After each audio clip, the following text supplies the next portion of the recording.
You ask Tiger to solve. This deals with linear equations with one unknown. The final result is z equals 3/11. Let's solve it step by step. Simplify the expression. Group like terms.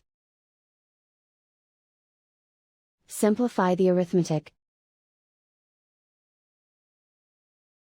Group all z terms on the left side of the equation. Subtract 16z from both sides. Group like terms. Simplify the arithmetic.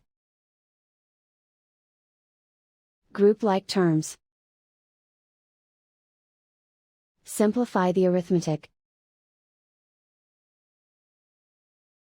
Group all constants on the right side of the equation. Subtract 10 from both sides. Simplify the arithmetic.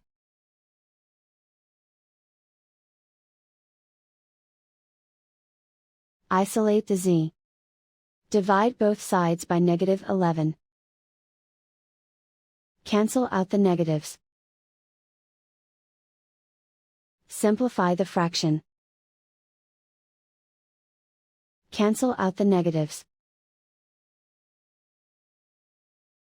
And so the final result is z equals 3/11.